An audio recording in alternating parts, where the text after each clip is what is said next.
It is day one of the Democratic National Convention. It is underway at this hour, the first of its kind virtual event, kicking off the final push to Election Day for presumed nominee Joe Biden and his new running mate Kamala Harris.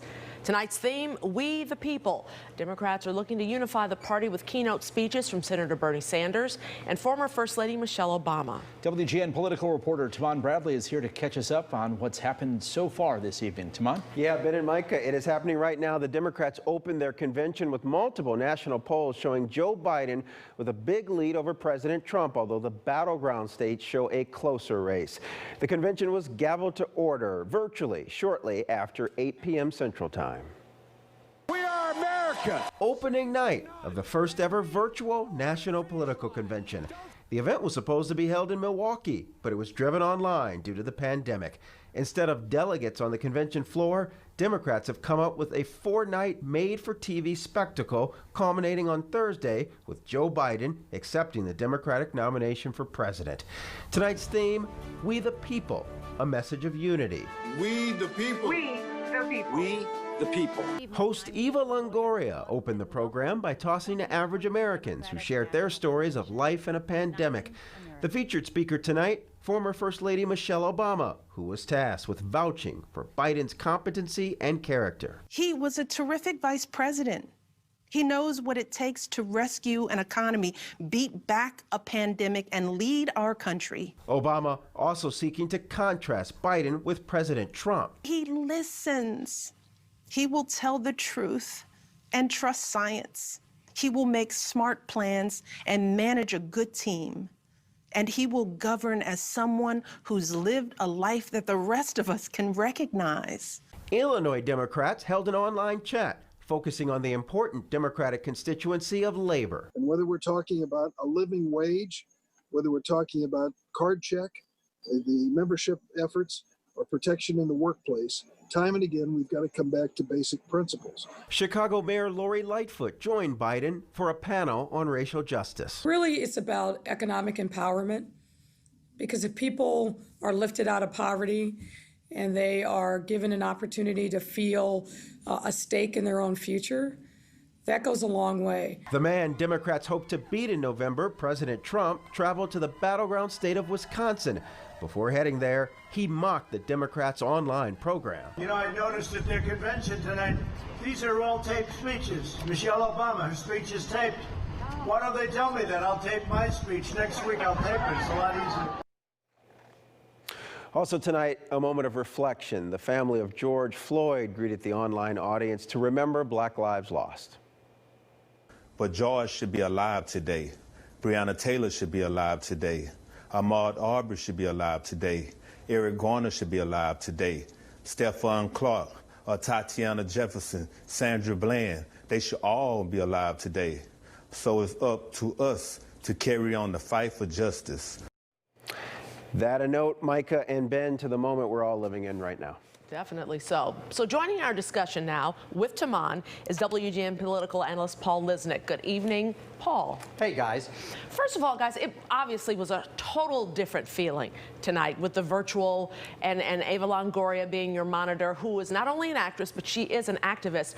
But did you find things staged a little bit, not as, impromptu, and of course there's no audience? Well, that's right. Listen, what they have to do during this entire week is create good TV. This is not a convention. There are no live audiences, so it has to be good TV. In some ways, it's only been, the first hour has been playing so far, and there is a sense of it's sort of like watching one of the fundraisers that we might see from time to time on television, but we'll see how they get it together. I will say that there was an appeal to young people up front, with people from, looked like all over the country, young people singing the Star-Spangled Banner, and they made it clear that the 3 prongs of their argument this week is going to be the pandemic, racial injustice, and the economic downturn tonight, focusing a lot, as Taman said, on racial injustice. Typically, each party holds its convention in a battleground state, the effort there to try to actually win over voters in the places where they count that will end up influencing the presidential election. And oftentimes you see a bounce after a convention for a particular candidate. Taman,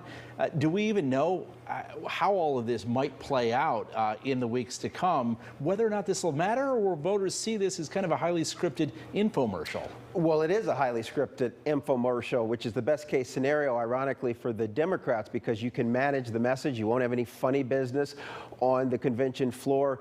You'll be able to stick to the script. One of the things that the Biden folks want to do this week is they know there was a recent poll that showed President Obama has a 10-point lead over Biden in trust to handle the economy. Biden beats the president in almost every other category, but that's critical. You'll hear Biden filling in what he wants to do to help improve the economy. So ironically, moving this online allows it to be more scripted, to stay to the message. Most of these speeches are on tape. In fact, Vice President Biden is going to tape his acceptance speech. He'll deliver it live if technology allows, if it actually works, but he'll have a backup on tape.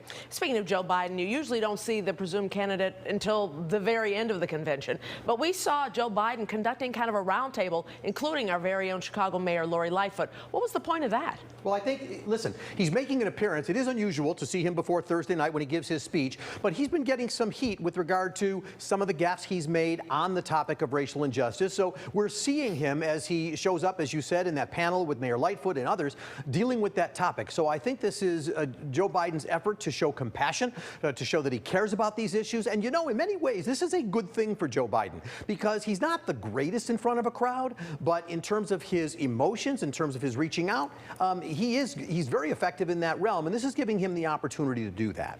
But as we talk about the different format these conventions are taking this year and whether or not it might favor Joe Biden to avoid a gaffe of some sort, one has to wonder about the Republican convention next week and whether or not President Trump will do as well in a more kind of formal, staged environment. He's typically at his best appealing to his base in those off-the-cuff remarks. Well, on the one hand, President Trump certainly would like a big crowd. He feeds off of their energy, but he tends to go off script. That is something that keeps his staff up at night, that he might just say something that he might come to regret the day after a big event. So, Ben, he's going to have his convention speech from the White House he's announced. Now, some people have raised questions about whether or not that's legal, whether or not that's appropriate to have a political event at the White House, but that's what the president is planning to do.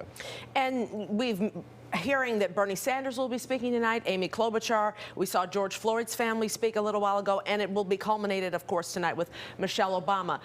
We hear that this speech is going to be a little bit more powerful than her normal speeches. I don't think you're going to hear Michelle Obama say, when they go low, we go high. I think she said that once, and she realized that's not working. So apparently all reports are that she's going to be very strong in what she says. We're going to see a Michelle Obama perhaps we haven't seen before. She's going to be passionate. She's going to be passionate about Joe Biden. But I got to make one more quick point, which is the first time when we had Geraldine Ferraro as the vice presidential candidate, many of the men, when Ferraro came on that night, gave their passes to women. So the audience was almost completely filled with women. Those are the kind of magic moments you won't be able to have in this televised convention.